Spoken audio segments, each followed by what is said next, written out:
Bom, boa noite, gente. Sejam bem-vindos ao nosso segundo encontro. Eu acho que a gente pode fazer o mesmo esquema de ontem, em que vocês podem me interromper para tirar dúvida ou fazer comentários a hora que vocês quiserem. Só reforçar que quando vocês fizerem isso, para vocês pegarem o microfone para não atrapalhar a gravação que ele vai fazer, porque acho que a câmera não capta a voz de vocês. Então vai ter um microfone circulando, toda vez que alguém quiser falar, pega o microfone antes, tudo bem? No encontro de hoje, a gente vai construir o nosso debate a partir do que a gente viu no dia de ontem. Vocês já devem prever que quando a gente tratar dos desafios que o nosso federalismo aqui no Brasil enfrenta, a gente vai ter muita coisa para discutir, certo? São muitos desafios. Eu vou focar aqui em alguns dos principais, seguindo análises de pessoas que tiveram o federalismo brasileiro como objeto de estudo, certo? A principal autora que eu vou trazer aqui para orientar a minha discussão é uma professora da USP chamada Marta Arredt. Não sei se algum de vocês já ouviu falar dela. É uma das grandes pesquisadoras do federalismo brasileiro. Escreveu muita coisa sobre o nosso federalismo e então as análises dela ajudam a gente a motivar esse debate no dia de hoje. Então, vou começar brincando com essa charge aqui para vocês verem que realmente o federalismo pode... O federalismo, como a gente viu na aula passada, ele é pensado como uma forma institucional de administrar problemas gerados pelas desigualdades, certo? O que a gente tem que discutir, analisar é se o nosso federalismo alcança isso e até que ponto ele alcança isso. A gente não tem só uma desigualdade regional em termos de cultura, de hábitos, não, a gente tem uma desigualdade regional com uma roupagem socioeconômica também, né? Como a gente viu ontem. As nossas regiões elas são muito desiguais socioeconomicamente. Tem pobreza no Brasil inteiro, mesmo nas regiões ricas, mas essa pobreza ela é muito maior em algumas áreas do Brasil, né? Então, o nosso federalismo ele deveria buscar não só administrar desigualdades, no sentido de manter os brasileiros unidos, né, pensando como parte de uma nação. Quando todo mundo fala português, tem hábitos similares, não deveria ser tão difícil fazer isso. Imagine se a gente tivesse regiões do Brasil, cada região falando uma língua diferente, tendo religiões diferentes e hábitos diferentes. Certo? Mas quando a gente tem essa questão da desigualdade socioeconômica regional, fica um pouco mais complicado. E aí o federalismo ele tem que lidar também com isso. Não faz sentido, atrapalha o país tanta desigualdade. Então, quando o Pacto Federativo de 88 foi pensado e negociado na Assembleia Constituinte, óbvio que isso estava no debate. Como que a gente pode trabalhar essas desigualdades para amenizá-las, certo? Para tornar o país mais equilibrado. E a nossa Constituição de 88, ela buscou instituir mecanismos para se alcançar isso. Mecanismos que coordenavam a relação entre os estados e o governo federal, os municípios também, de forma que essas relações elas pudessem levar a uma melhor redistribuição de riqueza entre as nossas regiões. Certo? Eu vou lembrar para vocês também que na aula passada a gente viu que o federalismo ele busca distribuir poder para tomar decisões entre, no caso do Brasil, estados e municípios, ou seja, o poder ele não está totalmente concentrado apenas no governo federal, como se o Estado brasileiro também concedesse poder para estados e municípios tomarem decisões políticas, terem seus programas próprios, que os municípios possam criar os seus programas próprios. Né? Lógico que sempre dentro do que permite a nossa Constituição, mas o que se buscou em 88 é fazer com que isso fosse possível, com que estados e municípios tivessem autonomia, essa é uma palavra importante, autonomia para tomar suas próprias decisões. Como que você consegue isso? Você consegue fazer isso permitindo à população local eleger os seus representantes. Você consegue fazer isso permitindo à população, aos representantes da população local, no nível local, criar leis, certo? Leis que possam beneficiar a população local. Você permite à população local eleger o seu prefeito, eleger o seu governador, para que esse governador possa aplicar a lei, certo? A lei no nível municipal e no nível estadual. Então, a Constituição de 88, ela se propôs a fortalecer o nosso federalismo, fortalecendo essa autonomia de estados e municípios. Os municípios brasileiros nunca tiveram tanta autonomia, certo? Política, como a partir de 88. E para isto foi-lhes concedidos isso que eu mencionei para vocês, né, a capacidade de eleger prefeito, eleger vereadores, eleger deputados estaduais, eleger o governador. A Constituição de 88, ela é muito clara no sentido de descentralizar a gestão das políticas sociais. São os municípios os responsáveis por gerir as suas redes locais de saúde, por exemplo, como eu mencionei para vocês no encontro de ontem, você vai num posto de saúde e você vai ser atendido por um funcionário da prefeitura, certo? Isso é uma novidade da Constituição de 88, certo? E não só do exemplo da saúde, que é um exemplo muito forte, mas em qualquer área de política social, na educação, na assistência social, você muito provavelmente vai ser atendido por um funcionário da prefeitura quando você for buscar algum tipo de assistência, certo?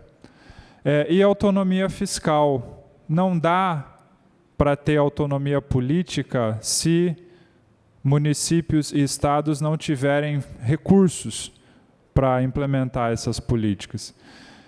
Né? Existem, pela Constituição, como eu falei para vocês, 3 tributos que podem ser cobrados pelos municípios, que só podem ser cobrados pelos municípios. 3 que só podem ser cobrados pelo governo estadual, e o governo federal tem 6 tributos que ele pode cobrar, certo? A existência de 3 tributos, para dar o exemplo do município, né, de 3 tributos que só o município pode cobrar, isso é uma forma de autonomia. E o município pode fazer política fiscal determinando como que ele vai cobrar esses tributos. O principal tributo municipal é o ISS, né? A principal fonte de recursos é o ISS, mas tem também o IPTU e o ITBI, né? Transferências de bens imobiliários. Então, o município pode determinar alíquotas diferentes para serviços diferentes, pode fazer a sua política fiscal e definir como que vai fazer isso, certo? Mas dentro dos limites impostos pela Constituição e, eventualmente, por leis que regulam a cobrança desses tributos. Dentro dos limites permitidos, o município tem autonomia fiscal, e a mesma lógica serve para os governos estaduais. Agora, a gente parou aí, né, no encontro no encontro de ontem. A Constituição de 88, ela fortalece a autonomia dos entes subnacionais, estados e municípios. Dá bastante autonomia. Agora, o que os analistas que analisaram os anos posteriores à promulgação da nossa Constituição de 88, o que esses analistas observam é que, progressivamente, essa autonomia foi sendo diminuída. E isso é um fenômeno bastante interessante. Quando aconteceram os debates pela Constituição de 88, descentralizar, conceder autonomia para estados e municípios era quase que sinônimo de democratizar o país. As coisas estavam relacionadas, certo? E, de repente, você promulga a Constituição de 88 e, ao longo do tempo, estados e municípios vão perdendo aquela autonomia que eles ganharam em 88. A Marta, que eu mencionei para vocês no início da aula, quando ela analisa esse fenômeno, ela fala, isso pode, né, eu vou dar vários exemplos aqui de como isso foi acontecendo, mas isso pode ser interpretado como, de certa forma, uma quebra daquele pacto de 88. O que pode ser interessante também, né, a gente vai ver isso ao longo do nosso encontro de hoje, é que, muitas vezes, essa perda de autonomia pode ter beneficiado o conjunto dos estados. Esse também é um fenômeno interessante. Por que um estado ou um município aceitaria perder a autonomia? Não perder só, assim, é no sentido de que eu aceito perder um pouco de autonomia no meu estado, desde que todos os outros estados também percam parte dessa autonomia também, para que a gente consiga coordenar. E que, se todo mundo agir livremente da forma como está agindo, o resultado global não seja pior do que se a gente abrir mão de um pouco de autonomia. O raciocínio é um pouco esse. Então, a centralização ao longo do tempo pode fazer um pouco de sentido se a gente vê por esse ângulo. Os próprios estados demandando ação do governo federal para coordenar a ação entre eles.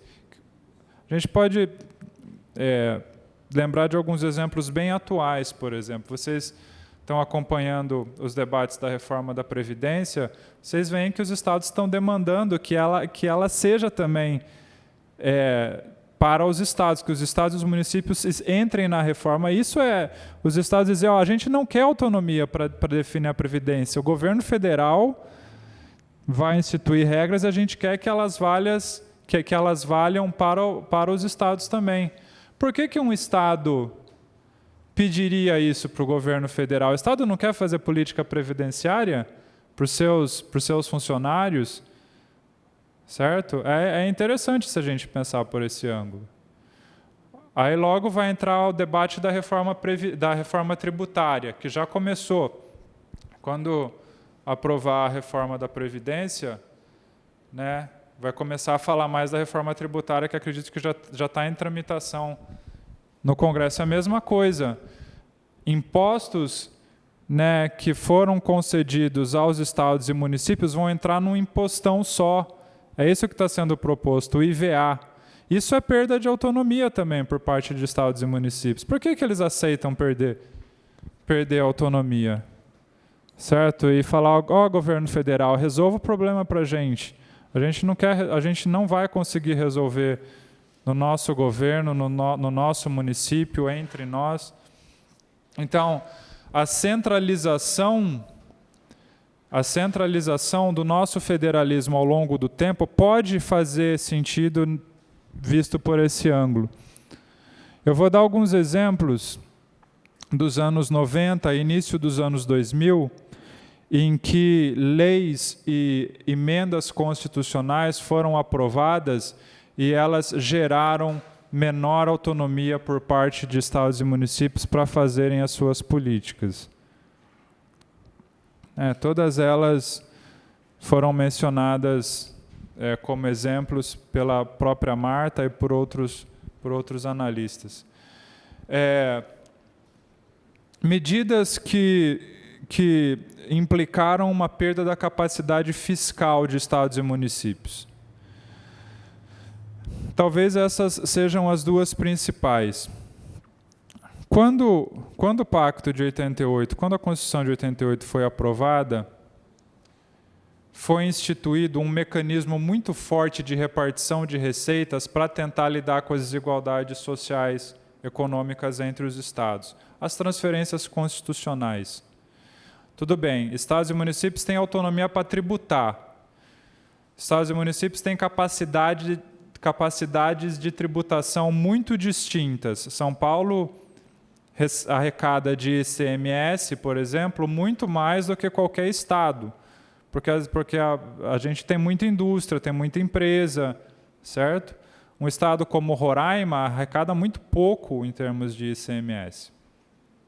Então, essas transferências constitucionais, elas foram pensadas para equilibrar. Olha, vamos pegar parte dos impostos que são cobrados pelo governo federal e vamos transferir para os estados e vamos usar como critério nível socioeconômico, pobreza, certo? Os estados mais pobres vão receber mais, população também tem que entrar na conta, certo?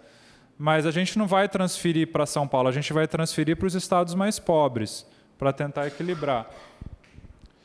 Essas transferências, elas são transferências de recursos de impostos, IPI e imposto de renda, que são pagos para o governo federal. Só o governo federal faz esse tipo de tributação. Toda vez que você paga o seu imposto de renda, ou que uma indústria paga o IPI, parte dessa receita que está indo para o Tesouro do governo federal é transferido para os estados e para os municípios. Essas transferências são obrigatórias. Agora, se o governo... então, toda vez que se o governo quiser aumentar o imposto de renda, ele não vai pegar todo esse ganho, porque ele sempre vai ter que continuar transferindo, certo? É obrigação. Agora, as contribuições sociais, elas funcionam diferente. Os tributos, eles são arrecadados e o governo pode usar como ele quiser no orçamento. Ele define a sua política orçamentária, o que vai para investimento, o que vai para custeio, etc. Contribuições sociais, ele não tem liberdade para gastar como ele quiser. As contribuições sociais, elas são arrecadadas para um fim específico.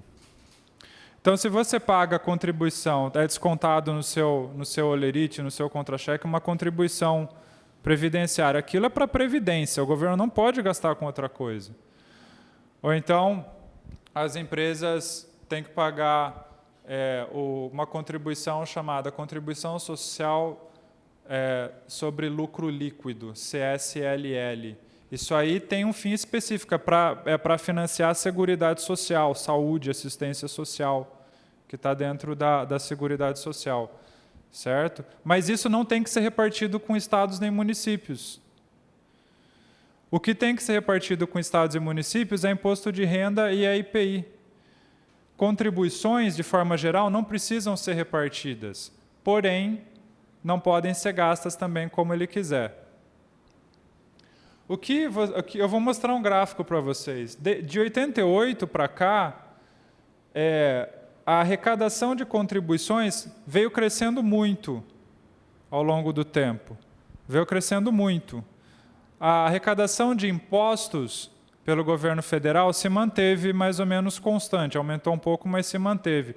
Então, o aumento da carga tributária que a gente vê no Brasil, ela foi motivada muito mais pelo aumento das contribuições sociais. Então, o governo federal fala, tudo bem, eu vou aumentar as contribuições sociais porque eu não tenho que repartir com estados e municípios, certo?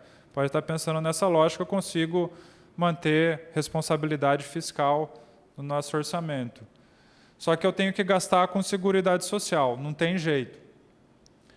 Então, surgiu a DRU, a desvinculação das receitas da União, que está em vigor, está sendo reeditada, toda vez que ela expira, ela é reeditada e tem uma em vigor atualmente. O que é essa? Se alguém tiver Qualquer dúvida a respeito desse assunto pode me interromper que eu tento explicar melhor. Mas isso aqui é uma emenda à Constituição. E essa emenda da Constituição fala, olha, todos os recursos que foram arrecadados, contribuições e tributos, 30% vai poder ser gasto livremente pelo governo. Então, eu tiro 30% e os outros 70% que vai entrar nas regras da Constituição. O que é isso? Isso é o jeitinho brasileiro de resolver os nossos problemas, certo? Porque a Constituição ela foi muito estrita. Se você vai tributar, você vai ter que repartir com estados e municípios. Se você vai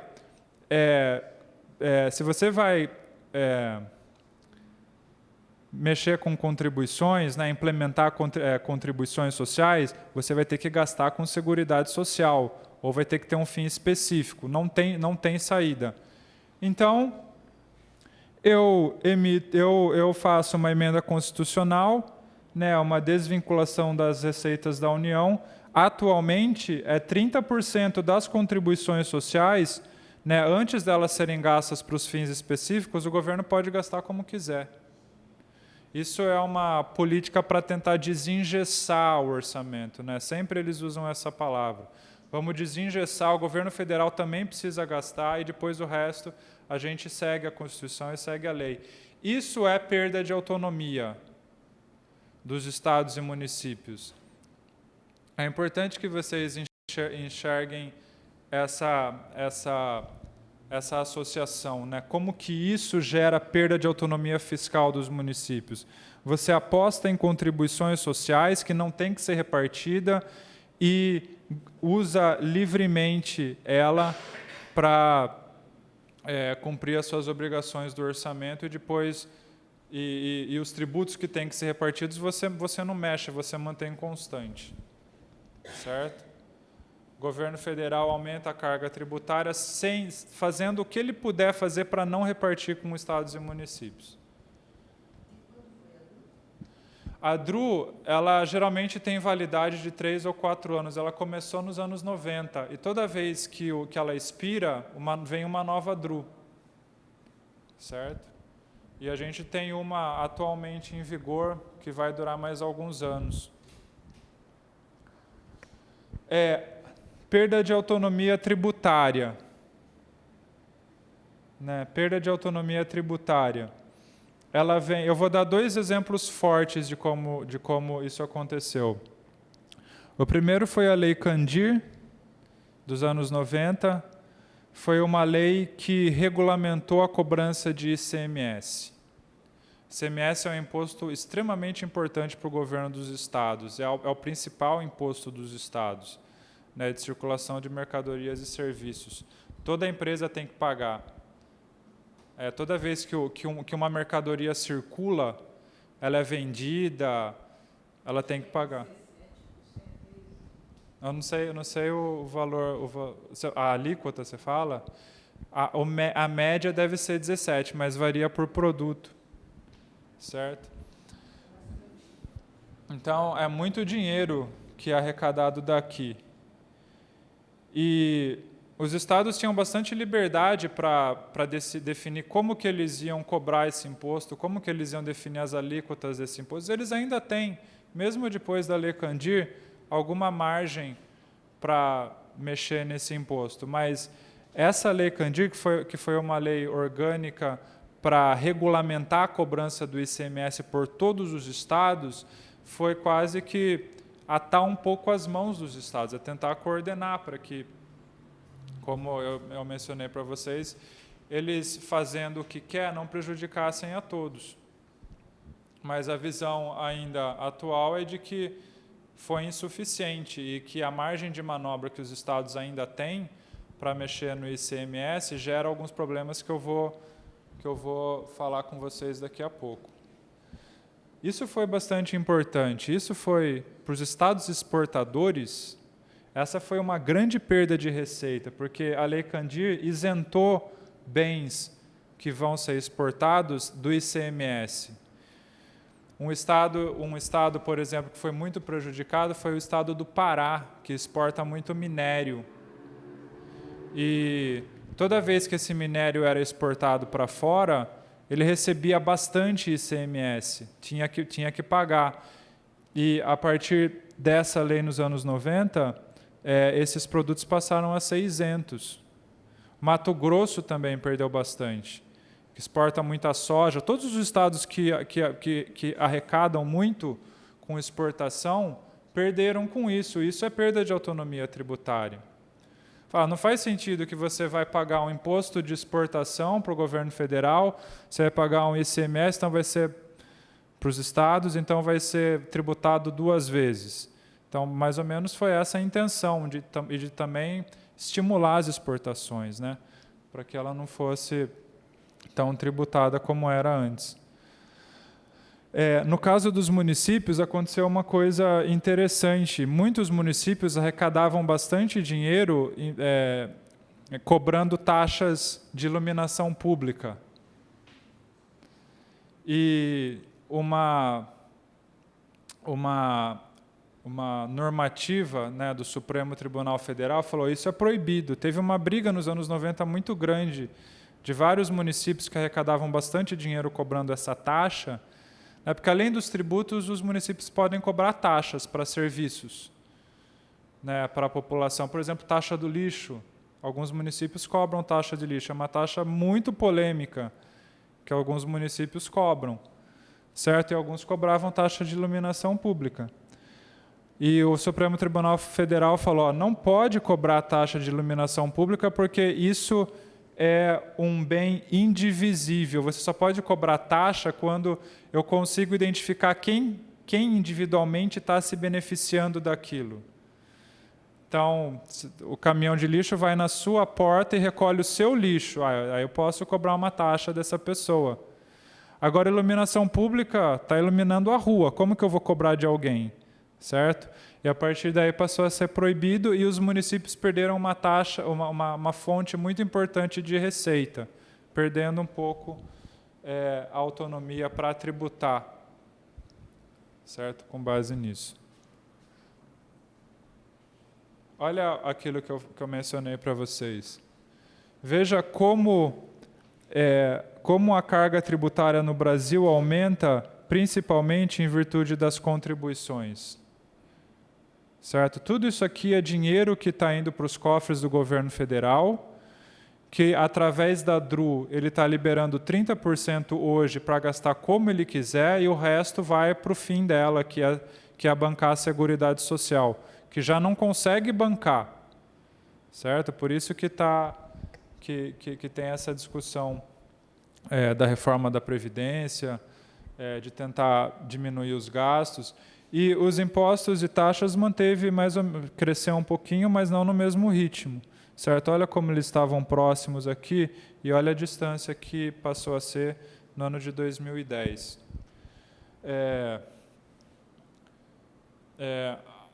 Buscar arrecadar mais contribuições é uma forma do governo federal arrecadar sem precisar dividir com estados e municípios, na interpretação dos analistas.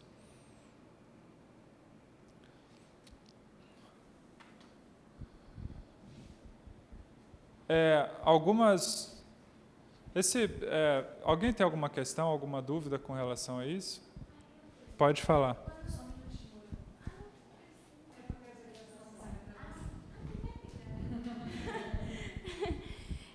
A DRU, quanto à DRU, eles tiram esses 30%, se entrou a DRU para começar, não é possível fazer um outro tipo de jeitinho brasileiro e desviar toda a Constituição dessa forma? Como deixar entrar a DRU? E quando eles tiram esses 30%, geralmente eles aplicam aonde? Ele pode aplicar, por exemplo, para pagar juros da dívida, que tem sido uma justificativa importante. A nossa dívida é extremamente alta e a gente não consegue nem fazer superávit para pagar essa dívida. Você faz a DRU e muito disso vai para pagar a dívida. Ou você pode, assim, o governo tem liberdade para usar como ele quiser, não tem restrição. Desvinculação das receitas da União é justamente para dar liberdade para o governo fazer a sua política. Porque a visão a visão que se tem desde os anos 90 é que o nosso orçamento é muito congelado. os executivos têm pouca margem para conseguir implementar suas políticas, né? A DRU ela é justificada sempre assim. Se o governo consegue ter uma maioria suficiente para aprovar, porque é uma emenda constitucional, precisa de 3/5 do Congresso para ela passar, certo? E se ele tem esses 3/5, e boa parte do nosso período, desde 88, o governo teve essa maioria, né? Foram raros os casos em que ele não teve maioria. Então, a DRU conseguiu ser aprovada com a política de governo. O governo precisa, eu tenho a minha base, os meus partidos, e eles aprovam. E isso passa. Certo?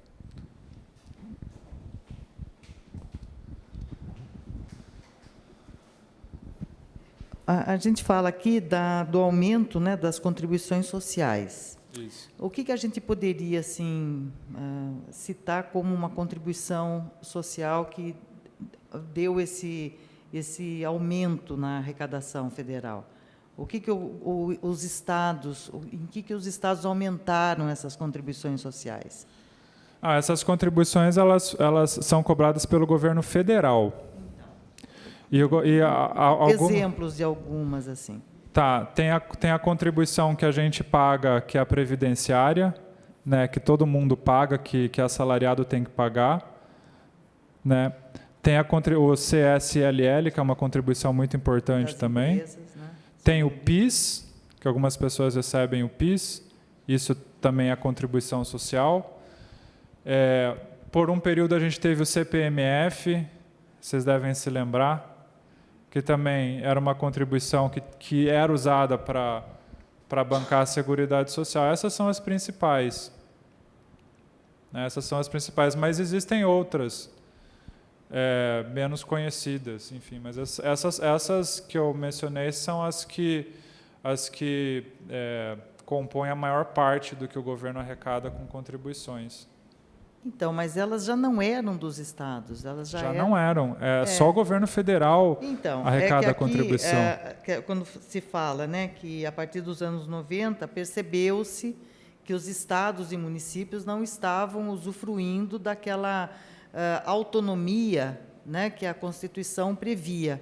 Sim. Então, a gente pode deduzir que, na verdade, nunca tiveram, né, porque se uma Constituição que foi promulgada em 88, né, via de regra, a partir dos anos 90, já se começa a perceber essa volta, né, dessa centralidade no Estado, então não chegou nem a ter. Entendi o raciocínio.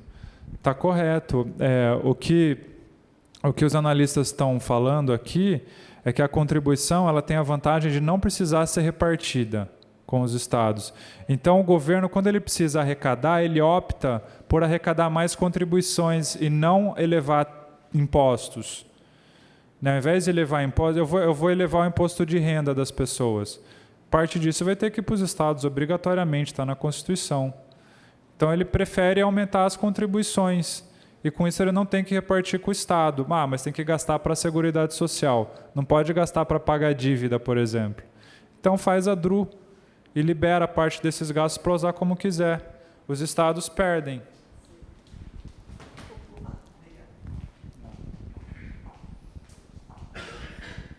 Boa noite. Esse engessamento que você falou do orçamento, que por parte do que eles partem de um ponto que eles não usam totalmente esse valor voltado para a Seguridade Social, então eles decidem fazer a DRU para tirar esses 30%, é isso? Sim. Tem coisas que o governo precisa pagar, né, que está engessado. Por exemplo, tem alguns gastos que são obrigatórios. O governo tem que gastar uma certa porcentagem com educação. Isso está na Constituição, desde 88. Tem que gastar, acho que, se eu não me engano, 25%, ou 20% ou 25%. Tem que ir para a educação.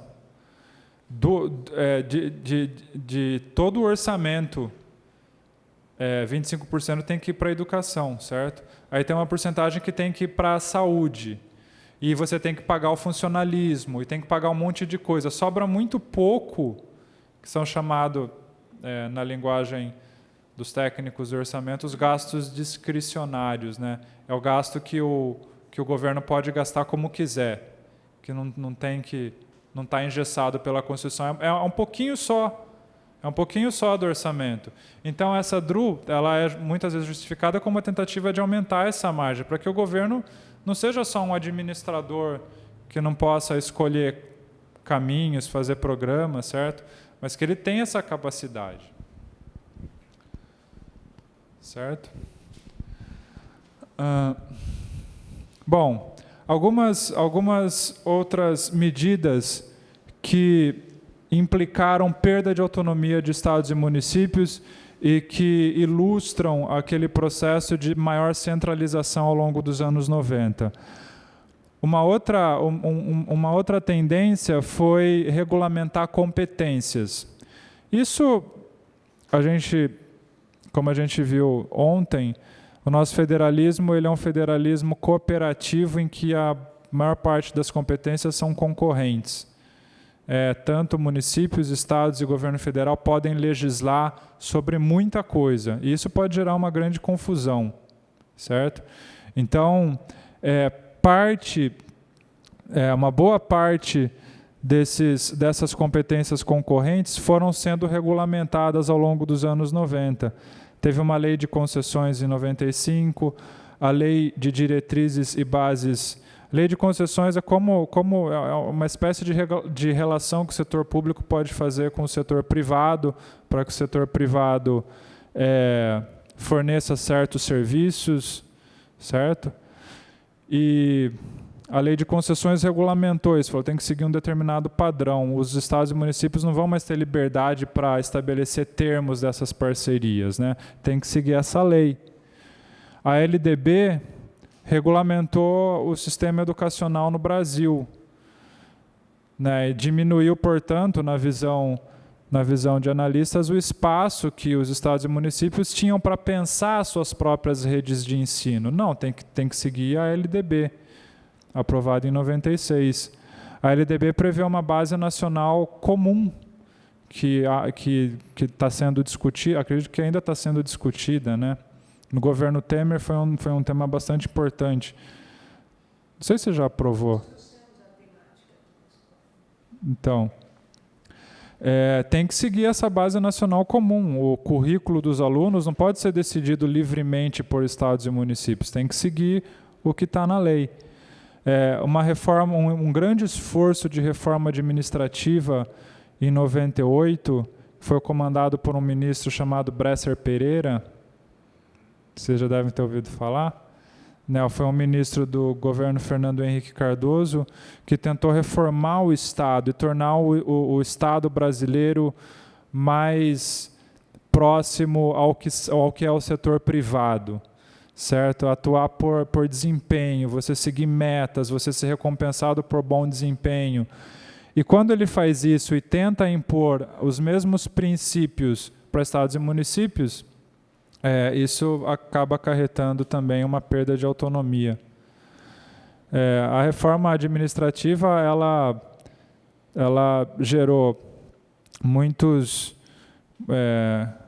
algumas mudanças, mas ainda acho que o que se vê é que ela não avançou tanto quanto poderia, certo? Boa parte do setor público ainda funciona daquela forma burocrática, por processos, daquela forma lenta, e os servidores não são cobrados por resultados, embora alguns nichos já sigam o que o Bresser Pereira pensou nos anos 90. O Estatuto das Cidades, acho que está discutindo agora o plano diretor, é uma exigência do Estatuto das Cidades, certo? Que todos os municípios pensem e discutam um plano diretor.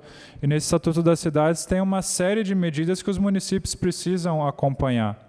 Isso é perda de autonomia. Uma tentativa de padronizar tudo o que os municípios precisam fazer. Olha, eu não estou dizendo se isso é bom ou se isso é ruim. De repente, assim, essas medidas podem ter sido muito benéficas para estados e municípios, mas a gente não pode perder de vista que estados e municípios abrindo mão de liberdade para definir eles próprios essas coisas. Pode falar.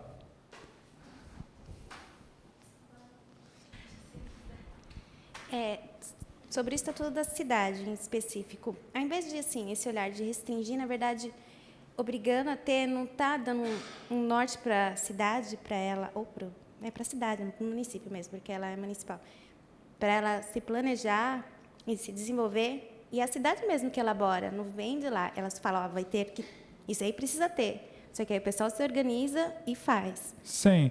Por isso que, assim, eu concordo com você que essa pode ser uma perda de autonomia benéfica para a cidade, né? A gente pode pensar assim, que os municípios poderiam optar por não planejar, por não pensar plano diretor, por não fazer nada. Estaria dentro da liberdade do município fazer ou não fazer as coisas. Agora, o Estatuto das Cidades força os municípios a fazer esse planejamento. Então, não tem mais não é opção. uma perda de autonomia, eu acho que é dar mais autonomia. Olha, usa isso, faz. Ele está falando isso, na verdade. Não sei. Não consigo enxergar como uma perda de autonomia. Pode falar.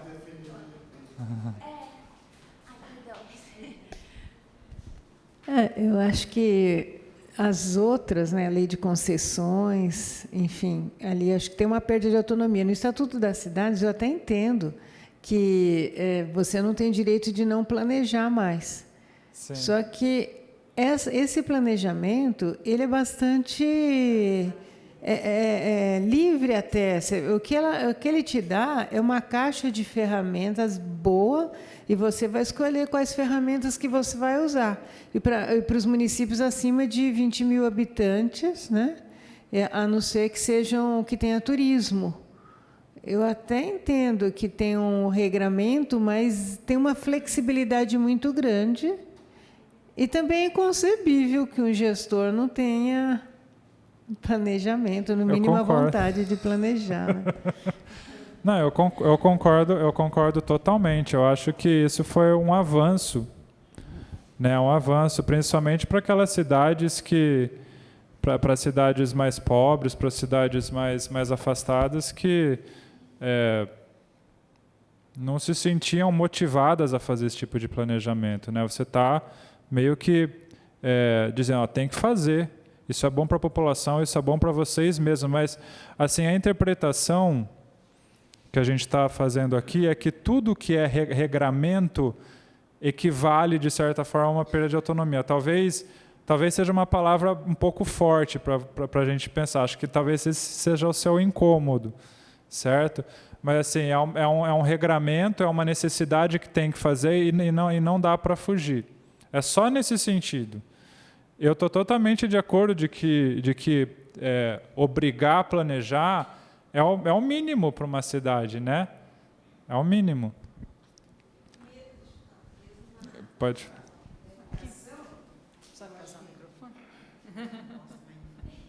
Mesmo na educação, eu acho que, por exemplo, que eles estão querendo que o aluno seja alfabetizado até os 8 anos, obrigatoriamente. Eu acho que isso é positivo, tá? Tem certas regras, por exemplo, da LDB, que eu acho que é fundamental. E não sei se eu estou sendo muito... Mas acho que 25% para a educação é uma quantia generosa que dá para fazer bastante coisa. É só saber gerir, né? Sim. E eu acho que a LDB, se bem assim, cumprida, acho que dá para tirar bastante proveito, porque vai da criatividade de cada pessoa. Porque ele tem o direito, dentro daquilo, de criar as coisas, né? É como o carnavalesco brasileiro. Tem o tal tema, vou usar, digamos assim, o Joãozinho 30. Vou usar o lixo para fazer o luxo. Tem, sabe, o valor. Então, eu acho que não é tão assim ditador do jeito que está falando. Eu acho que é sim. De bom proveito, sim. Sim. E, né? Eu acho que, sem dúvida, é de bom proveito. Concordo, então. Essas leis, elas, assim, as que eu coloquei aqui, em geral, as pessoas tendem a ver elas de forma muito positiva. Por isso que pode parecer estranho o que eu estou falando, né? Como você vai criticar a LDB com uma perda de autonomia dos municípios, perda de autonomia dos estados, se a LDB está obrigando os estados e municípios a garantir o ensino até os 17 anos, certo? Não tem mais escapatória? Tem, está na lei, tem que educar até os 17. Como que isso pode ser ruim? Como que isso pode ser ruim? Então, não é como eu falei para vocês, eu não estou analisando, fazendo um juízo dessas leis, porque eu também vejo essas leis com muito bons olhos. A questão é que, assim, o município, o Estado não pode ter a sua própria LDB e decidir ele mesmo como vai fazer a sua rede de ensino. Ele perdeu essa liberdade. Ele pode, dentro da LDB, dentro do que a LDB permite, ele pode ainda fazer alguma coisa diferente dos demais estados, por exemplo. Ele pode, mas só dentro da LDB, não pode fazer coisas que contradigam. Mas deve ter uma causa para ele chegar nesse ponto. Teve uma causa, não foi à toa. Sim, e a gente vai... Uma coisa aí que está pegando, digamos, para tomar uma atitude dessa, deve ter assim, uma análise grandes assim, educadores para chegar nesse Com certeza. ponto, porque senão Alguns dos nossos maiores educadores participaram. exatamente, pelo jeito devia estar à beira do caos. Esse daí. Sim. O presidente, pelo jeito, né, bem intencionado, pelo jeito dele lá, meio sorrateiro, que tem o azul lá. Então, mesmo assim, eu acho que ele é cheio de boa intenção. Tá bom. Pode falar. Essa questão aí da perda de autonomia, eu vejo que, se você olhar nas leis em si, cada uma, ela sim traz muitos benefícios, mas essa perda de autonomia se diz a questão que é imposto pelo governo federal, né? Fala, você tem que fazer isso e aquilo. A perda de autonomia que eles têm, que eles não podem criar do jeito que eles querem, né? Isso.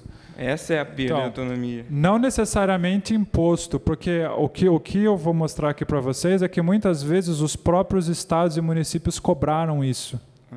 Os estados e municípios falando, olha, amarrem um pouco as nossas mãos para nos ajudar. Talvez, falando no popular, a gente tem muito mais autonomia do que a gente queria. Então, ajuda, assim, falando mais ou menos nesses termos. Então, pode ser que isso foi positivo para o país. Né? A ideia é essa. Não é que pode ser, eu acho que foi, certo? Mas essa é uma perda de autonomia que é talvez um termo carregado com uma certa conotação negativa, mas que vem para o bem. Né? A ideia é essa. Com relação ao último item aqui que eu queria discutir com vocês, perda de autonomia de gastos. Isso novamente, é engessar mais o orçamento de estados e municípios. Algumas coisas importantes, que tenho certeza que vocês vão concordar comigo que essas coisas são boas, são benéficas, certo? Mas nos anos 90 e 95, pela primeira vez foi aprovada uma lei dizendo que estados e municípios só podem gastar no máximo 60% do orçamento com gastos em pessoal. Não pode gastar mais que isso. Uma tentativa de tentar ajudar estados e municípios a controlar os seus gastos, né, e a manter o funcionalismo público dentro de um certo limite. Depois veio a lei de responsabilidade fiscal, que incorpora esse limite da Lei Camata e institui muito mais coisas restringindo a liberdade para estados e municípios se endividarem, pedir crédito suplementar, enfim. É uma lei muito ampla que amarra mais as mãos dos estados e municípios. É uma época em que estados e municípios estão tendo ainda estão, certo? Mas nos anos 90, estados e municípios estão tendo muitas dificuldades financeiras, né? Tá difícil bancar o que a Constituição disse que teria que ser bancado por eles. Está muito difícil. Então, muitos estados e municípios estão à beira de quebrar. Então, isso é um mecanismo muito agressivo para prender as mãos dos estados e dos municípios, né? A lei de responsabilidade fiscal. Algumas coisas vão aparecendo em lei ou na Constituição dizendo, olha, estados e municípios têm que gastar tal porcentagem com isso. tal porcentagem com aquilo, tal porcentagem com isso. Assim você vai engessando. Por exemplo, o município, 15% dos gastos tem que ir para a saúde, a partir de 2000. 15% é bastante coisa. O Fundeb, que foi um fundo instituído também nos anos 90, obriga os estados e municípios a colocarem parte dos seus recursos nesse fundo para ajudar a bancar os seus sistemas educacionais, certo? E tem alguns outros aqui. Esses são muito importantes porque tem a ver com educação e saúde, envolve muito gasto. Mas é falar assim, ó, estados e municípios, vocês têm que fazer esses gastos em tal porcentagem no mínimo. Certo? Isso equivale a uma perda de autonomia de gastos.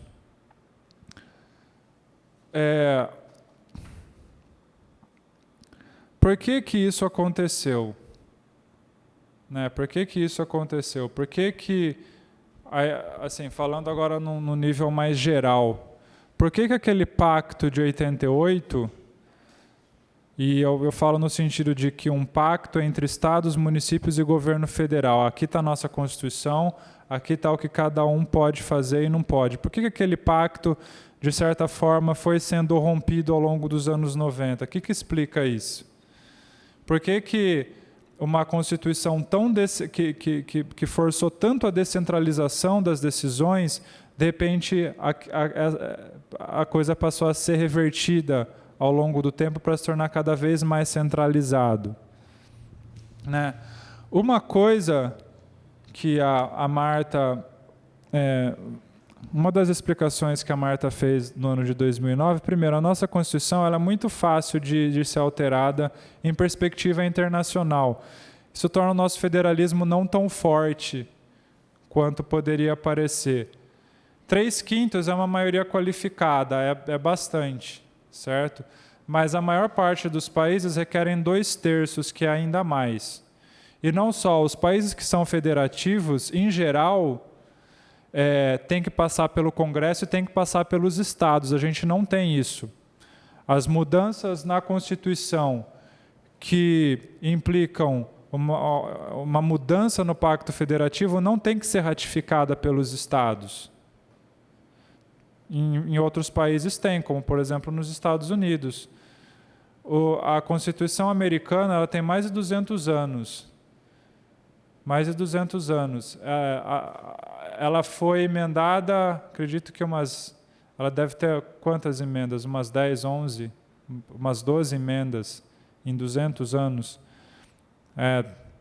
Imagina, a nossa Constituição de 88 já está toda remendada com emenda. Né? Foi o tempo todo, e agora com a reforma da Previdência vai ser emendada de novo. Porque se o Congresso americano aprova uma emenda à Constituição, os estados têm que ratificar. Se os estados não ratificam, a emenda não passa. Isso é uma forma de você proteger os estados, né? Isso é uma coisa muito cara para os estados americanos. A autonomia é uma coisa que eles valorizam muito. A União legisla em áreas de interesse dos estados, né? É um modelo de competências concorrentes, e os estados e municípios têm baixo poder de veto. Os estados... Bom, pode parecer estranho, porque muitas vezes essas mudanças, essas perdas de autonomia foram como que se diz? Pedidas pelos estados. E foram apoiadas pelos estados.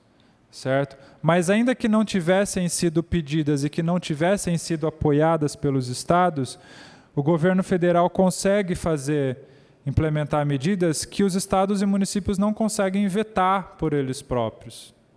Por duas razões. Uma é essa daqui. Né? Os estados e municípios não têm que ratificar medidas de seu interesse que são aprovadas lá no governo federal. Não precisa ser ratificada por eles.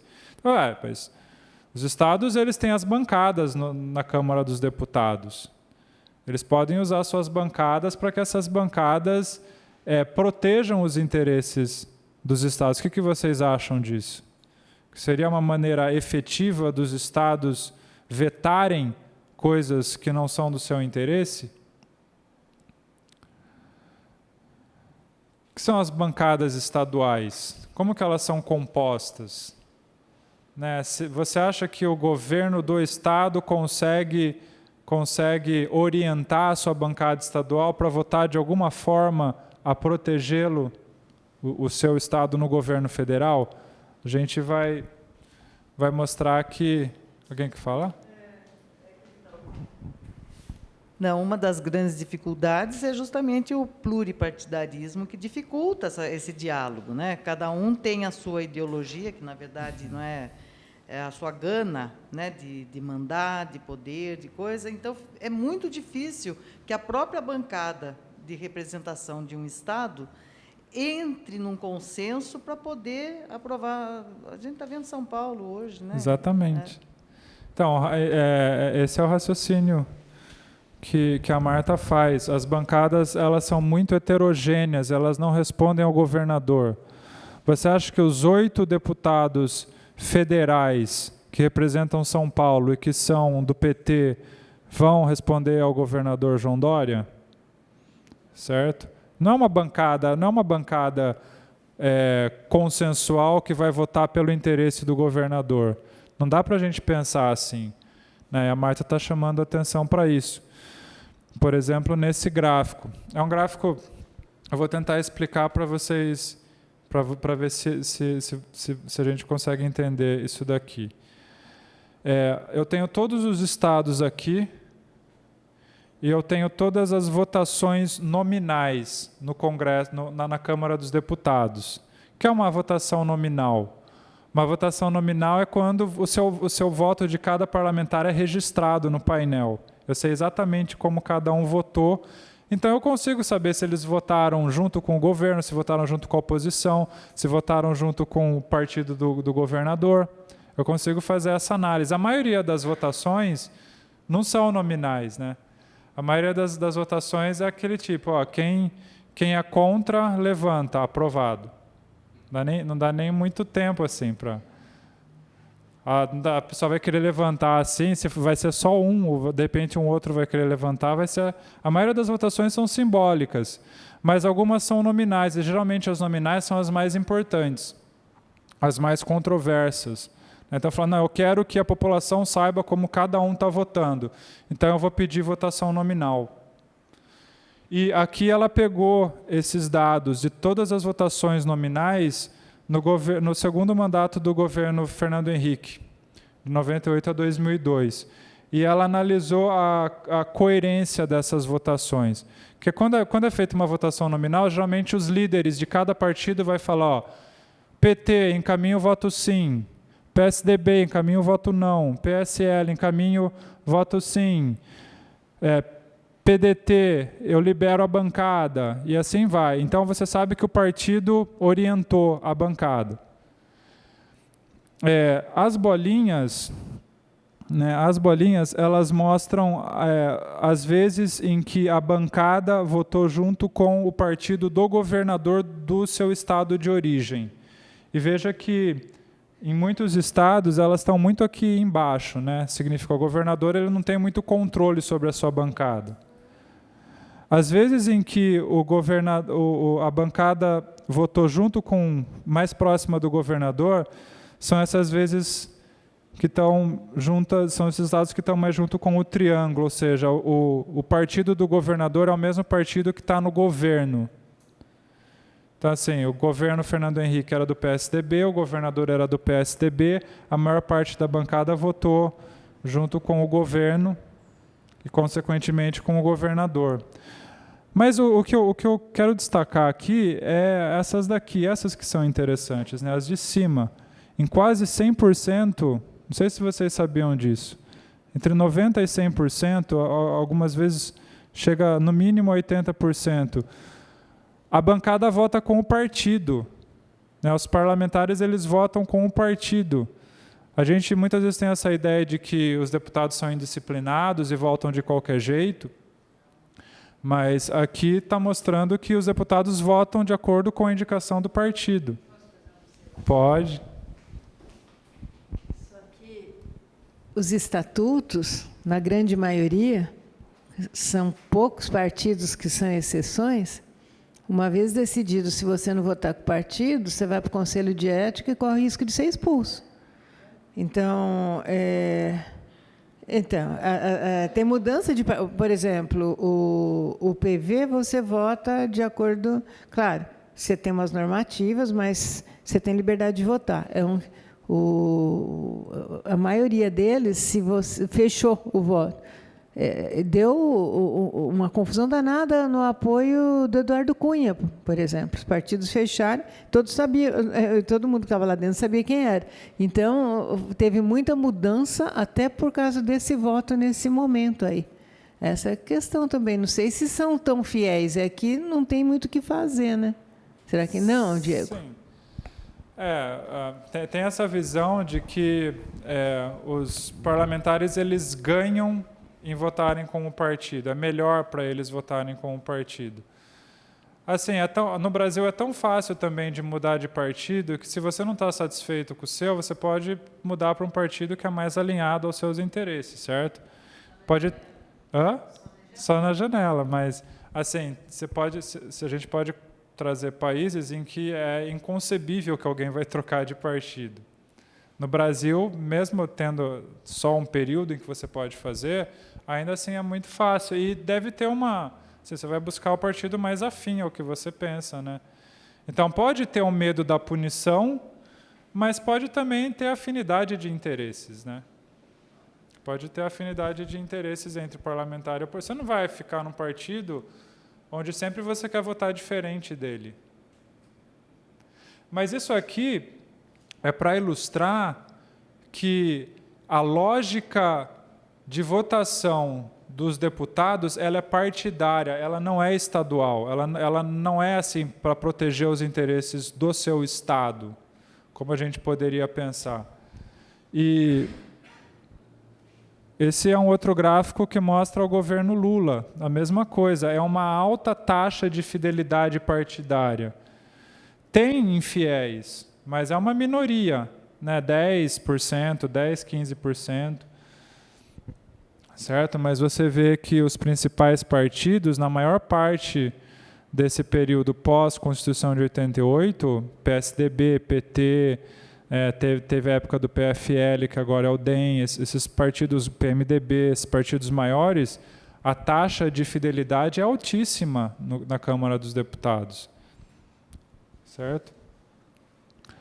Isso eu trouxe para vocês para ilustrar o fato de que os estados não têm poder de veto, não tem como vetar medidas que não sejam do seu interesse ou que lhe atrapalhem. Então, o governo federal decide cortar a sua autonomia, ainda que os estados não queiram, os estados não têm muito o que fazer. Eles não vetam, eles não têm que ratificar, e eles não têm uma bancada estadual que eles controlem. Então, no fim das contas, o interesse acaba sendo sempre partidário. Certo?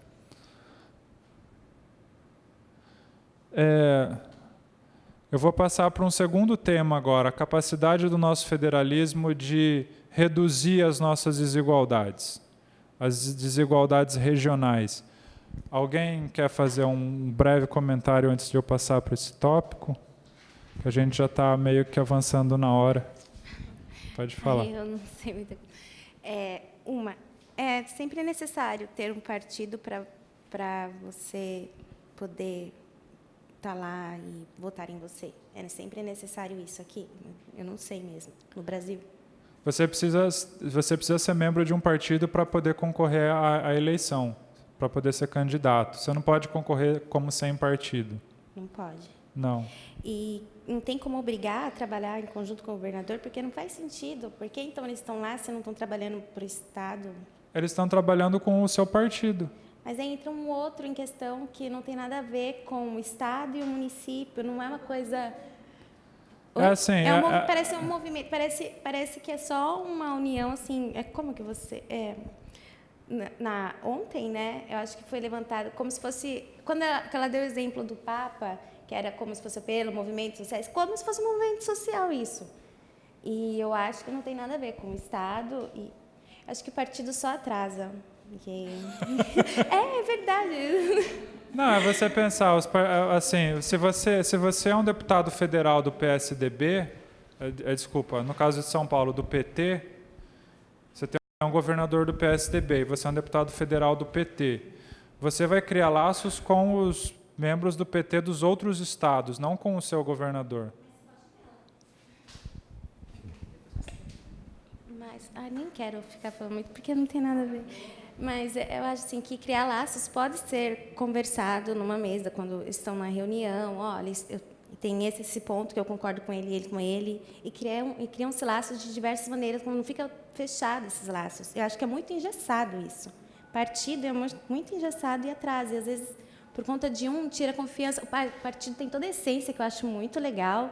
Vários partidos concordam de vários pontos. Só que fica engessado nisso. Às vezes, por conta de uma pessoa que está lá, você fica, meu Deus, será que vai? Será que não vai?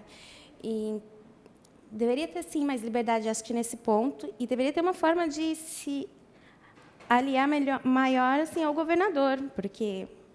Você acha que os deputados deveriam ser fiéis ao governador? Para mim, estão sendo mais assim um movimento social. Pode falar. Pode. Desculpa, não tem nada a ver. Pode.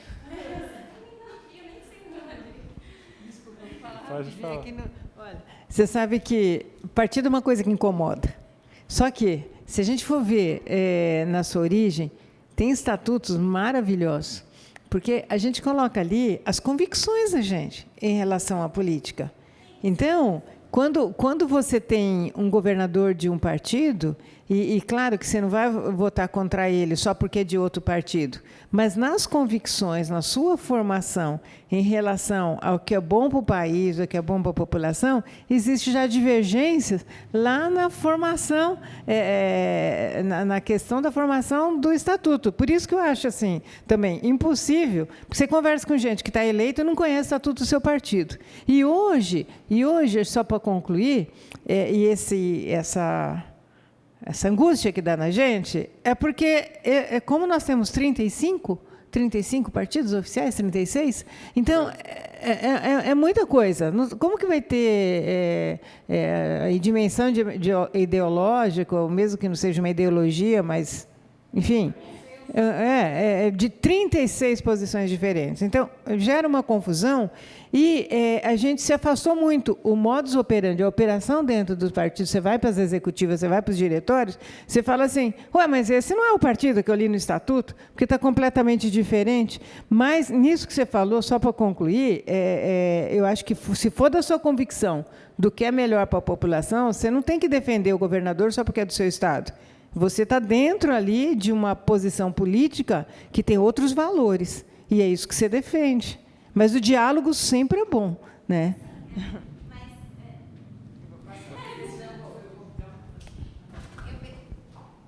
É que eu vejo isso como uma organização social. Como foi falado, como apelo, isso seria uma organização social indígena, uma organização social com éticas e tudo, que é muito linda, eu concordo. E que poderia ser descrito, ética 1, 2, tal, numerar, assim, olha, eu estou aqui, eu acho que isso é certo, isso é certo. E conversam-se sobre isso. Porque a maioria muda-se uma coisa ou outra, claro, vai ter um fim diferente, mas é mais ou menos a mesma coisa. Desculpe que eu sou partidária. Bom, eu vou entrar no segundo assunto também, que pode gerar uma certa discussão aqui entre a gente, que é a capacidade da nossa federação de conseguir reduzir as desigualdades e amenizá-las. Aqui é uma charge que reflete um pouco da nossa realidade atual. Boa parte dos estados brasileiros estão quebrados ou à beira de estarem quebrados, por não estarem cumprindo as determinações da Lei de Responsabilidade Fiscal, por exemplo. Tem estado gastando mais de 60% com funcionalismo e não consegue reduzir. Isso torna o Estado no vermelho, né? Isso faz o Estado entrar nessa conta. Então, por que os estados chegaram a essa situação? Eles têm autonomia fiscal, eles conseguem tributar, eles têm transferências que vêm do governo federal. Se você vê historicamente, os estados têm bastante recursos. Você não encontra outro período na história, antes de 88, em que eles tiveram tanto, e os municípios também. Certo? Mas isso veio acompanhado de muito mais responsabilidades também. A Constituição força os estados e os municípios a fazerem, né, uma série de coisas. Eu não vou me deter muito aqui, porque eu acho que não é uma novidade. Eu não preciso argumentar muito para dizer para vocês que os estados eles são economicamente muito desiguais. A gente está aqui no estado de São Paulo, que é o estado mais rico do país, porque aqui está concentrada toda a indústria. Eu queria trazer um pouco dessa discussão. Por que São Paulo é o motor do país, né? É o motor industrial, é o motor financeiro do país? Se a maior parte, não sei se vocês sabem disso, mas a maior parte da nossa história, desde quando a gente foi descoberto pelos portugueses em 1500, e durante séculos de colonização, império, São Paulo foi uma vilazinha pobre no alto da serra, sem nenhuma importância econômica, com pouca gente. Como que de repente a gente está hoje numa situação em que a riqueza ela está sendo produzida aqui, ela está concentrada aqui, né? Teve esse período do século XX de industrialização forte do Brasil, a indústria elegeu São Paulo para se instalar.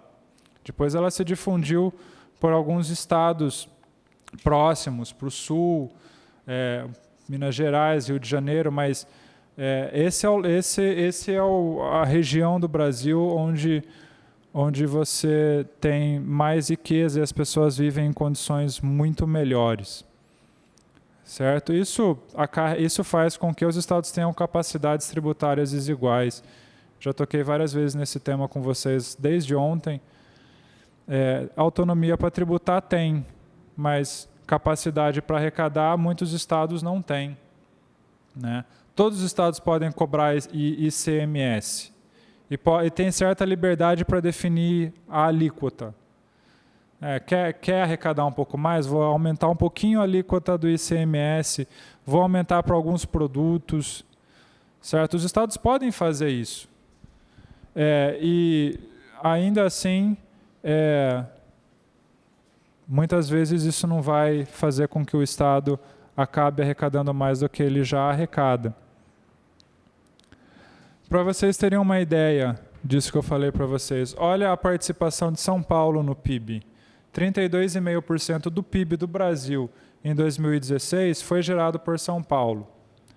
São Paulo tem 40 milhões de habitantes, a gente tem 1/5 da população do Brasil, a gente produz 1/3 da riqueza.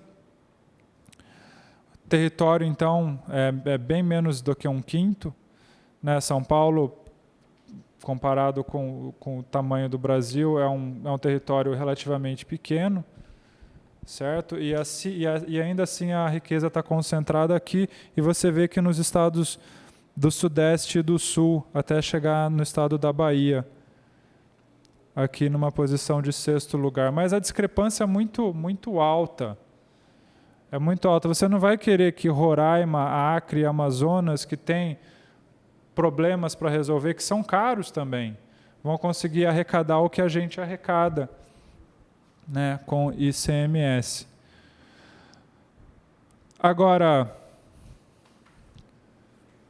uma capacidade tributária desigual com autonomia fiscal pode gerar mais desigualdade. Certo? Então, de certa forma, se eu tenho... se você tem um país onde os estados têm capacidades de arrecadação diferentes e eles têm autonomia para fazer a política fiscal deles, vocês conseguem ver que isso pode gerar mais desigualdades ao invés de reduzir essas desigualdades, e que poderia valer a pena para os próprios estados abrir um pouco a mão dessa autonomia para tentar consertar essas desigualdades. Certo? As transferências constitucionais que eu mencionei no início do nosso encontro de hoje, elas vêm aí para tentar amenizar. O governo federal vai transferir mais dinheiro dos impostos que o governo federal arrecada para os estados mais pobres, certo? Para tentar equilibrar essa balança. mas ficam muito longe, a gente vai ver aqui daqui a pouco com alguns gráficos, fica muito longe de conseguir fazer isso. E quando você tem essa fórmula, carga tributária desigual com autonomia fiscal gerando mais desigualdades, os estados mais ricos conseguem abrir um pouco mais. A gente conversou sobre isso ontem, um pouco. Os estados mais ricos conseguem dar mais isenções para atrair mais empresas. Então, as empresas continuam vindo para cá, porque elas recebem mais isenções, elas não vão gerar empregos nos estados mais pobres, que não podem abrir ainda mais mão de recursos para atrair empresas, certo? Isso vai fazer a roda da desigualdade continuar girando em favor dos estados mais ricos. Então, acaba tendo uma corrida para baixo.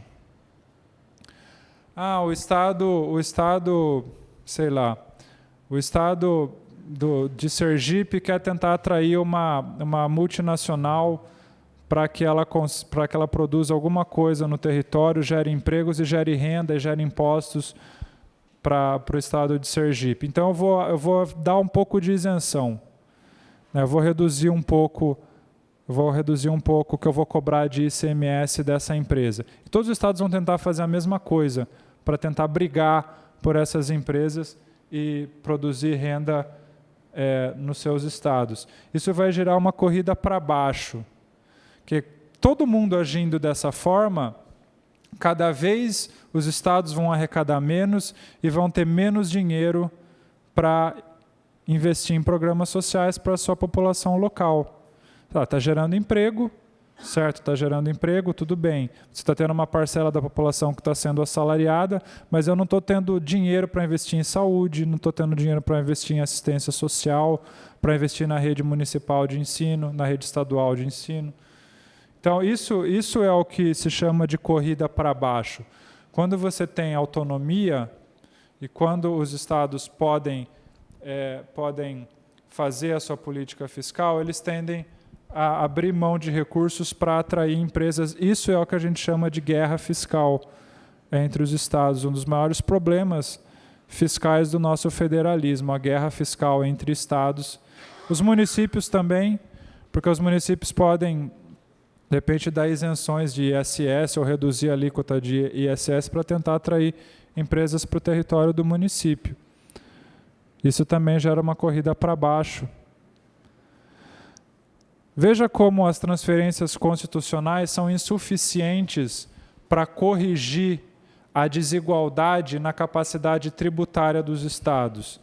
Isso foi o que foi transferido pelo governo federal aos estados por obrigação constitucional, aos fundos de participação dos estados. Todo estado tem um fundo de participação, assim como os municípios também têm um fundo de participação municipal. Isso é o que foi para cada estado. Veja que os estados mais pobres foram os que receberam mais. Não sei se vocês conseguem enxergar essas letrinhas aqui. Mas Bahia, Ceará, Maranhão, Pernambuco, Pará, São Paulo, Distrito Federal, São Paulo, Santa Catarina estão aqui embaixo, recebendo bem menos. Porque o critério para você transferir é um critério de nível de desenvolvimento, né? Os estados que precisam mais recebem mais. Você quer falar alguma coisa? Pode falar. Essas transferências aí, elas têm uma taxa pré-estabelecida em normas, alguma coisa? Tem uma equação, né? Tem uma fórmula que, assim, para a gente simplificar bastante, a fórmula é: os estados que têm maior população e têm mais pobreza vão receber mais do fundo, para compensar a dificuldade que eles têm de arrecadar com os tributos próprios. Mas, veja, a Bahia, que recebeu 7 bilhões quase nesse fundo, né, foi o que mais recebeu, 7 bilhões. 7 bilhões de reais foi transferido para a Bahia em 2018. Vamos ver se isso é suficiente para corrigir as nossas desigualdades regionais em termos de capacidade tributária. Aqui é quanto cada estado arrecadou de ICMS no ano de 2018. O principal tributo, principal fonte de receita para a maioria dos estados. São Paulo arrecadou em 2018 quase 140 bilhões de ICMS. A Bahia arrecadou 23 bi e meio, mais ou menos. 23 bi e meio vai receber mais 8 bi daquelas transferências, mas vai estar muito longe de chegar no que São Paulo arrecada. E eu estou pegando o estado que mais recebeu transferências, a Bahia. Tem uma população grande. Pois é. Está muito longe de ser equivalente. E eu estou pegando um imposto. Estou pegando só o ICMS, tem outros dois, certo? Tem outros dois, que também acaba sendo arrecadado mais nos estados mais ricos. Mas ninguém chega perto de São Paulo. Ninguém chega perto. São Paulo arrecadou de ICMS mais do que a região sul inteira. E a região sul é uma região muito desenvolvida no Brasil.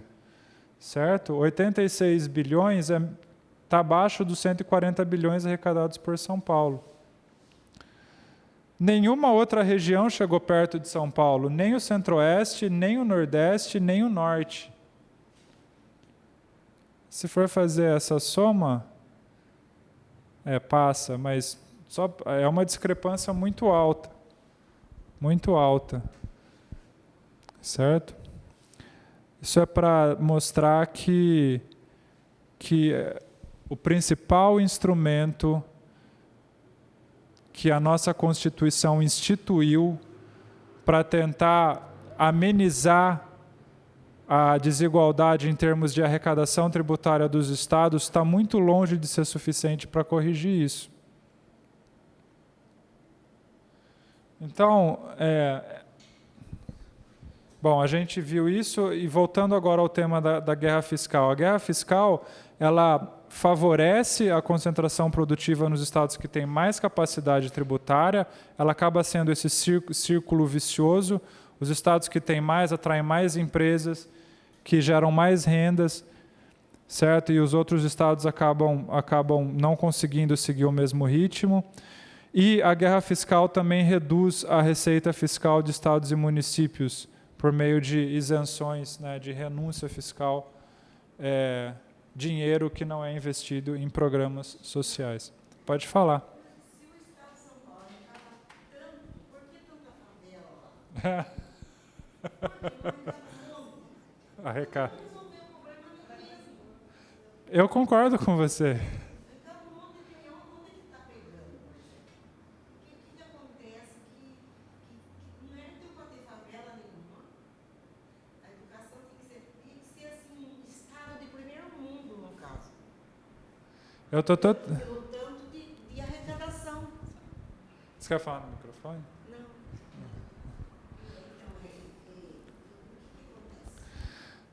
Pois é, o nosso país, às vezes a gente não tem a noção do quanto a nossa desigualdade é uma coisa não natural, assim. Isso não está dado. O Brasil tem um nível de desigualdade social que é das mais altas do mundo. É estranho que você vá numa cidade como a cidade de São Paulo e que do lado de um condomínio de luxo você vai ter uma favela com muitas pessoas sem condições de pagar as contas do mês, de comprar uma alimentação para os filhos. E esse milionário convive num espaço pequeno junto com pessoas miseráveis, numa cidade que é rica, que é a mais rica do país. A gente é um país de extremos contrastes, e em perspectiva internacional é difícil um país parecido com a gente. A gente internaliza isso porque a gente é brasileiro, a gente nasceu aqui, cresceu aqui, e parece que esse é o mundo que a gente conhece, mas na verdade não. Isso é uma coisa muito... Qual que é a melhor palavra? É uma aberração, não precisava ser assim. Porque, na realidade, você falou que a favela morre muito próximo do pessoal que vem. E, na realidade, o pessoal da favela trabalha com o pessoal que vem. Pois é. Na realidade, o pessoal da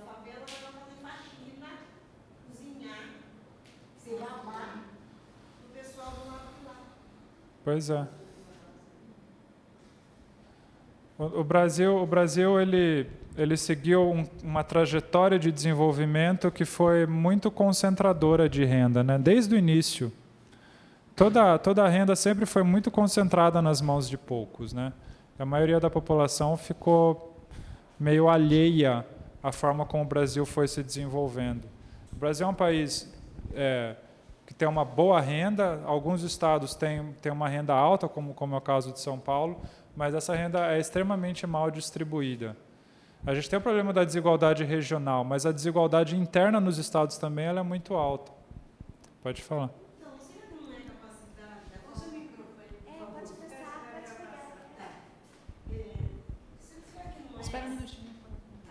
Não é a falta de capacidade de liderança dos governantes? De repente, será que não está sabendo liderar? No caso. É uma hipótese. Porque não, deve ser, porque não é possível, né? Um governante, ele está enxergando isso, porque quando ele entrou no governo, ele viu isso, e o propósito dele era resolver isso, mesmo que embora ele tivesse que passar por um congresso para resolver as coisas, né? Então, eu acho que, pelo menos um pouco, teria que amenizar, porque as histórias se repetem. Será que não é falta de convencimento, falta de liderança dos governantes para poder ter um pouco de poder para poder resolver essas coisas, já que está tudo na mão? É como se você tem é como se você tivesse o feijão, tivesse os produtos que vai na feijoada, tivesse a panela e o fogo e não fizesse a feijoada. Se enxergasse, tivesse e não tivesse a capacidade de fazer, porque é isso que enxerga, não consegue. Mas por que não consegue? Será que é falta de liderança? Será que é falta de ser carismático? Será que é falta de convencimento? Ou, né? O que leva a pessoa a não conseguir resolver isso, sendo que está tudo na mão? Né? Ou tem um monte de gente emperrando que não deixa a coisa crescer? Deve ter um monte de gente emperrando no meio. Né? E os partidos, engraçado, tem um monte de partidos, tem 35 partidos, todos eles, até uma criança pequena, se você perguntar para ela, se você for vereador, o que você vai fazer? Eu vou resolver o problema da saúde, eu vou resolver o problema da educação. Né? É a mesma fala. Só que, na realidade, fica uma fala repetitiva, mas resolve a mesma coisa. Eu vou resolver o problema de vaga na escola. Né? Vai resolver um monte de problema, mas, na realidade, pelo jeito, não resolve. A história se repete. Muda-se muito pouco as coisas de lugar. Parece que fica na mesma coisa. Né? E ainda tem gente que acredita que vai resolver. Pode ser até que resolva, mas não da maneira como deveria ser e da maneira que poderia ser. Porque se tem tudo na mão, porque o Brasil é um país rico, né? Tem a maior floresta tropical do mundo, tem terra boa para se plantar, né? Tem pessoas inteligentíssimas. O que está pegando, será? Penso eu. Boa pergunta. Não, eu se eu tiver que responder, eu vou estar na fogueira, porque realmente é uma pergunta muito difícil de responder, tanto que por que não aconteceu ainda, né? Pois é. Posso? Pode. Licença. Eu acho que, em questão assim, de pensar no Brasil como um todo, São Paulo, em específico a cidade de São Paulo, já está em uma aberração, porque ela é uma cidade global, ela já não é uma cidade assim. Se retirar a cidade, o município de São Paulo, aí dá para se comparar eles, quem que está ou não, aí fica o Rio de Janeiro, Rio Grande do Sul, dá para se comparar ali essas coisas, mas enquanto está a cidade de São Paulo ali, fica discrepante, porque ela é uma cidade global e teve todo o desenvolvimento dela, porque a pessoa se organizou bem, eu vejo nesse ponto de vista, eles se organizaram bem, os setores privados começaram a crescer, exportaram, entraram nessa tecnologia. Chega a Revolução Industrial, eles estão lá, eles estão sempre investindo. E a maioria das coisas sai dessa organização, dessas pessoas aí, desses que têm condição, se organizam para investir na cidade. Investir, olha, estamos precisando levar para lá. Como a gente vai? Vamos pôr aqui um trem que vai levar até lá, que vai lá para o outro lado. Então, o fato do pessoal se organizar e saber coordenar, eu acho que foi que ajudou a desenvolver. Posso falar um monte de besteira. O estado de São Paulo, a cidade de São Paulo em si, tanto que todos os... Lá na Paulista era praia antes, o pessoal do interior ia lá, tinha uma casa na Paulista, era tudo casarão. Agora não, vai todo mundo lá para a praia. Mas eu acho que não se dá para comparar. Tem que esquecer um pouco São Paulo e olhar tudo ao redor, porque São Paulo é uma cidade global. Então, ela é totalmente... Tóquio, ela é comparada a Tóquio, Londres, ela é global. Sim, as coisas elas são mais visíveis e mais intensas em São Paulo, né? Mas assim, a questão da desigualdade e da pobreza ela está bastante difundida, certo? É que São Paulo parece que as coisas são muito maiores. Você quer falar? Pode falar. Só as consequências da guerra fiscal, né? A guerra fiscal ela mata a educação, mata a segurança, a habitação. Essa tentativa dos estados cada vez atraírem mais empresas para os seus territórios e abrir mão de recursos faz com que eles tenham dificuldades para bancar o que eles deveriam estar bancando. Então, e numa dessas, o que justifica você criar, por exemplo, do Mato Grosso, o Mato Grosso do Sul, o Goiás e Tocantins? O que levou a essa repartição desses estados? Porque o Mato Grosso ele tem uma parte que é afetado pela Amazônia Legal e tem a outra parte que é cerrado. Então, quer dizer, é o Pantanal, né? Então são áreas assim ambientalmente já complicadas, né? Que já tem toda uma pressão internacional para o uso do solo, desenvolvimento de pecuária, agricultura, tal.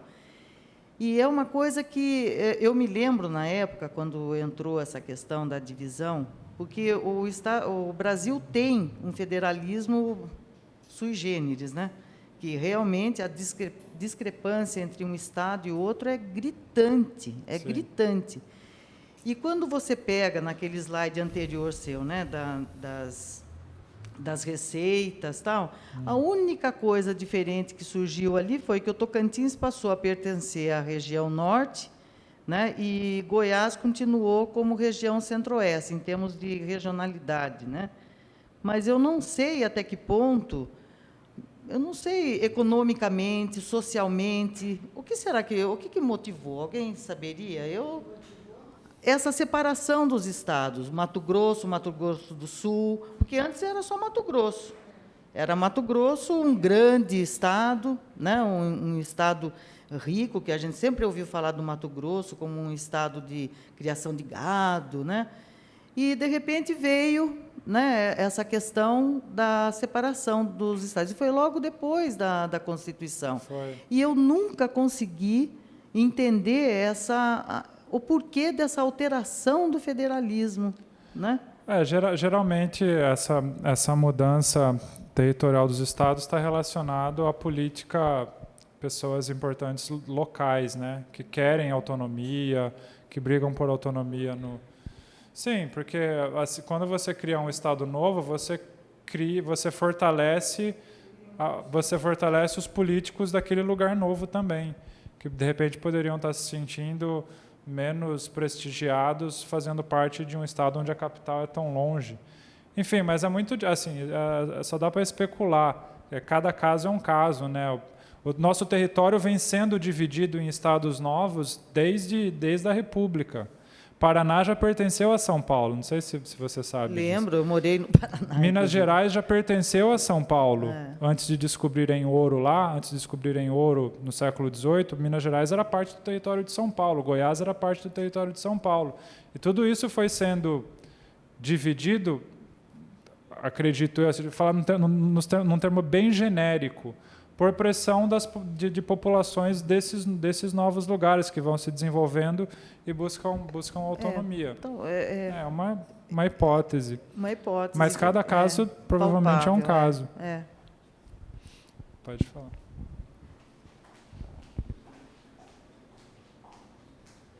Bom, acredito eu que essa separação meio que ocorreu por causa de ter uma centralização do poder para estar ali discutindo, né?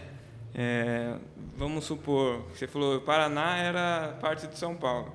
Você vê a distância que tem de ter um representante em São Paulo, na capital, para estar ali discutindo, para estar resolvendo algumas questões. Então, eu acredito que foi feita essas separações para estar mais fácil de resolver algumas situações, né?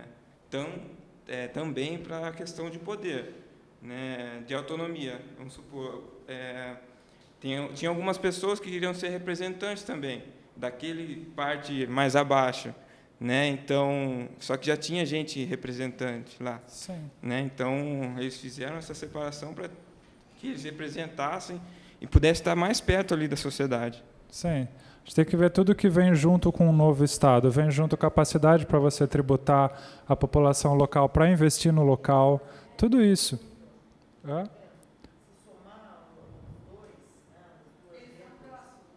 Goiás, está vendo?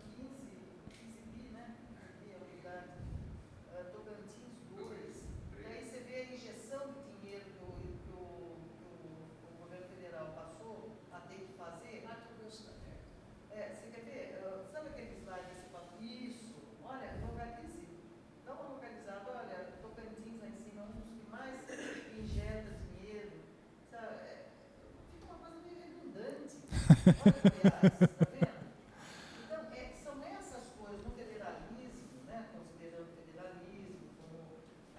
é verdade, não, mas você sabe que a gente está num bate-papo tão bom. Então, essas transferências, mesmo tendo havido essas separações, né, não aliviou, porque não muda. E eu reparei que naquele outro slide, o Maranhão, ele não é assim tão desprovido assim. Ele está no ranqueamento lá, ele tinha até uma boa colocação, deixando Roraima, tudo lá para baixo. E olha quanto que se injeta de dinheiro no Maranhão. Sim, é porque a população entra no cálculo também. Sim, por exemplo, a Bahia, sim. A E Bahia entra o índice de desenvolvimento humano, é uma complexidade de coisas que para muitos é até conveniente que haja. Sim. Então a dúvida que fica é se nessas outras partilhas de Estado que houve assim, né, num tempo recente, não foi também meio que por conveniências, né, de arrecadação, de interesse político local. Como ele falou, é como Saltinho, né, separado de Piracicaba. Tem, custo social de tudo. Claro. O caso de Tocantins e Goiás, por exemplo, acontece, o Mato Grosso é diferente, né? Aliás, Mato Grosso, quando você convive com as pessoas do Mato Grosso e Mato Grosso do Sul, eles têm características, acho que, paixões diferentes lá dentro. Essa questão do Pantanal, a gente nota que são povos... Tem as diferenças, né? Goiás e Tocantins, o que a gente nota também? E a gente vê ali que ele tem em Goiás ele tem um PIB maior, né? Mas ele já o Sul era mais desenvolvido do Goiásão. E o Tocantins, ele nasce depois. Palmas tem 30, 40 anos, até a primeira mulher prefeita, a Cíntia Ribeiro, né? A cidade tem 30, 40 anos, 50 anos. Então, é um estado que, pujante no agronegócio, aqui a gente não vai começar a discutir agronegócio agora, mas municípios que, de repente, afloraram e assim, a densidade demográfica é bem menor. Né? Então, não sei. E aí, Diego, eu só queria colocar a questão da desigualdade social, que não dá para a gente deixar de falar nisso. Aí você fala, por que é o governo que faz isso? Gente, acontece que tem uma roda girando. Tem uma roda girando, e colocar um pauzinho nessa roda, vai a mão e tudo. Né? E quem manda é o setor econômico, financeiro. E que está dominando tudo isso, que está no topo da desigualdade. A gente fala das casas, a gente falou do estatuto, do plano diretor. Por que essa população vai lá para o meio do pasto? Aquela terra lá não valia pouco, é na área rural, por influência do setor imobiliário, ela passa a ser da área urbana. Então, esse cara compra no alqueire e vende no metro quadrado. Aí, programas como Minha Casa Minha Vida, que vale uma discussão aqui na escola, né? Não que não é para propiciar moradia, não é isso, né? Mas só que vai dar uma casa sem políticas públicas nenhuma, com custo de vida alto, e essa juventude que vem dos que mais precisam, não adianta falar em meritocracia se tem uma desigualdade grande dessa. Então, tem que ter política emancipatória, tem que pensar em direitos humanos, sim, e a gente não pode pensar num país só na meritocracia, só no liberalismo econômico. Eu acho que está aí. Enquanto não tiver uma coragem de mudança disso aí, a mão dos partidos, quer dizer, os partidos e tal, a política de modo geral, os governantes, a sua grande maioria, está na mão do setor econômico. E é quem está no topo da pirâmide e que gera toda essa imensa, de uma forma simplista, né? Mantém as eleições. Então, não, sem problemas. Não, assim, eu tô de acordo com todas as falas, né? Eu acho que o que eu vim trazendo aqui para vocês é que no federalismo você tem sempre esse dilema: ou você investe em políticas sociais, ou você busca atrair empresas para o seu território. Se você vai buscar atrair empresas para o seu território, você vai muito provavelmente dar isenções. E se você vai permitir que essas empresas sejam lucrativas para os donos dessas empresas. E com isso o Estado arrecada menos e não consegue investir em saúde, não consegue investir em educação e nos programas sociais. Você quer falar? Pode falar. Eu vejo assim que eu acho que tem até uma oportunidade assim de se puxar empresas para a cidade e ainda conseguir, talvez, a habitação. Aí dá para usar até o Estatuto da Cidade, que aí ele entra em contrapartida, ele vai já elaborar a habitação social ali perto, e estruturas e tudo mais. Então, aí dá para negociar. Não entra na guerra fiscal, chama atenção, mas aí agora tem esses instrumentos que podem ser aplicados. Olha, pode vir, não vai ter, mas, em compensação, você vai ter que pôr uma praça, uma escola, se for muito longe, uma praça, uma escola, não sei o quê. Ou eu acho que então, tem alternativas, tem... Sim, mas aí a empresa vai querer ir na cidade vizinha, que não vai ter essas exigências. Mas, bom... Mas se todo mundo começar a ser ético e ver o melhor para todo mundo, então, eu acho que tem uma saída. Eu tenho fé nas pessoas. Mas, então, eu acho que meio que resume aqui o grande problema do federalismo pode ser aquilo que lhe é característico, que é a autonomia das regiões, a autonomia dos estados e dos municípios podem ser um problema, e a gente viu aqui nas falas e na discussão que acho que é bastante perceptível que gera esse problema, certo? Então, nesse sentido, estados e municípios precisam se coordenar e dizer, olha, eu aceito perder um pouco da minha autonomia, se todos vocês também aceitarem, e a gente meio que diminui essa guerra fiscal, certo? Para que ninguém precise dar isenções mais para atrair empresas e a gente consiga manter... Porque no caso que você mencionou, eu falei, essa empresa vai na cidade vizinha porque lá não vai ter esses problemas. Mas, de repente, eles se coordenam e falam, ninguém vai. Em qualquer cidade que você for, você vai ter que ter uma contrapartida. Acaba, certo? Então, isso só pode vir de cima. De alguma forma, os estados falam assim, governo federal, resolve o nosso problema, limita a nossa autonomia, limita a nossa capacidade para fazer guerra fiscal, fazer essas coisas para que a gente consiga arrecadar e investir em programas sociais. Isso, de certa forma, pode explicar esse processo lento, gradual de recentralização do Brasil, que alguns analistas vieram observando desde que a Constituição foi promulgada.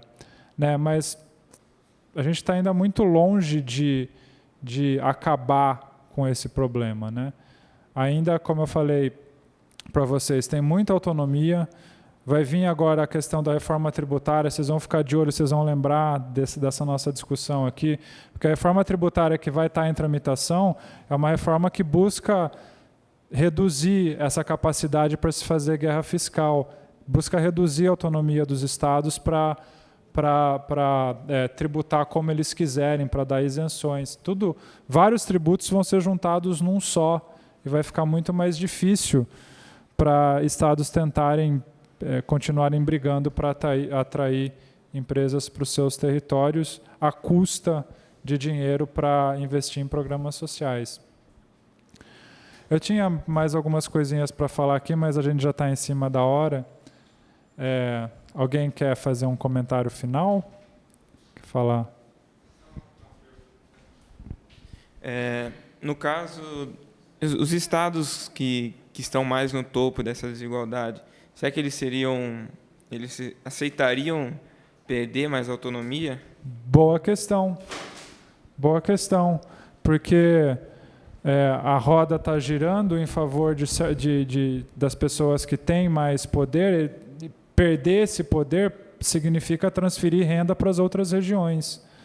Será que os estados mais ricos vão apoiar fazer isso?